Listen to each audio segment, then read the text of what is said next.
সকাল সকাল আজকে মা কালীকে তোমাদেরকে দেখিয়ে দিয়ে আমার তারা মায়ের মুখটি দেখে দিনটি শুরু করি। কিন্তু এই কদিন আমি ভিডিও করতে পারিনি, খুবই ব্যস্ত ছিলাম। সকাল থেকেই বাইরে থাকতাম আর রাত 10টার সময় ঘর ঢুকতাম।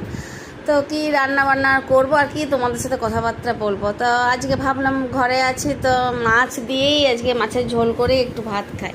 দিয়ে জন্য সকাল সকাল তোমার নিয়ে এসেছি কাতলা মাছ। মাছটা অনেকটা বড় সাইজেরই ছিল, দেখে বুঝতে পারছো, কিন্তু খেতে খুব ভালো ছিল, বেশ ভালো টেস্ট ছিল। আর নিয়ে এসেছিলাম পার্সে বাটা, কিন্তু আমরা তো এই পার্সে মাছ খাই না, রুই কাতলার ওপরেই বেশি নির্ভর করে আমাদের দিনটা চলে আর কি। তো পার্সে মাছটা সেজন্য কমই নিয়ে এসেছি, 250 নিয়ে এসেছিলাম, কিন্তু খেতে খুব ভালোই ছিল। পরের দিন আবার নিয়ে আসবো ভেবেছি। তো পার্সে মাছের ঝাল তো তোমরা জানো, সেটাই করেছিলাম। সর্ষে বাটা, কাঁচা লঙ্কা বাটা, আর এদিকে তোমার একটু মানে জিরে ধনে গুঁড়ো আমি দিয়ে দিয়েছিলাম উপর থেকে, যেটা কিন্তু মাছের ঝালে খুব ভালো টেস্ট আনে। আর পরিমাণ মতো নুন, কাঁচা তেল ছড়িয়ে নামিয়ে নিয়েছিলাম।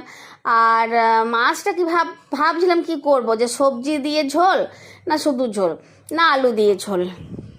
তো আলু দিয়ে ঝোল খেতে ইচ্ছে করছিল না, সেই জন্য আমি ভাবলাম যে আজকে শুধুমাত্র টমেটো পেঁয়াজ দিয়ে ঝোল বানাই, বেশ লাল লাল টক টক মিষ্টি মিষ্টি। তো এরকমই ঝোলটা বানিয়েছিলাম, খুব সাধারণ রান্না, কিন্তু মাছটার টেস্ট হয়তো ভালো ছিল বলে রান্নাটা খেতে খুব ভালো হয়েছিল। তারপরে এই যে দুপুরে ভাত খেলাম, ভাত খেয়েই ছুটলাম। তো এখনও তো অত সরগরো হয়নি যে সব কিছুর মানে ভিডিও নিতে। তো এবারে ভাবছি করবো, তোমাদেরকে দেখাবো আমার ডেলি লাইফটা। তো আমি এই যে তাড়াতাড়ি চলে গেলাম আমার বিলুর স্কুল, কিন্তু মাছ দুটো দিয়ে ভাত খেতে অসাধারণই লেগেছে, খুব সুন্দর লেগেছে।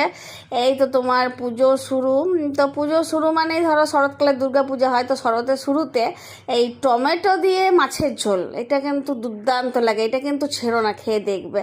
আর পুজোতে পার্সে মাছ হবে না, একদিন একদিন পার্সে মাছের ঝালও এরকম করে খেয়েও। তো ভালো লাগলে সাবস্ক্রাইব করে দিও, লাইক শেয়ার কমেন্ট করে দিও। ধন্যবাদ।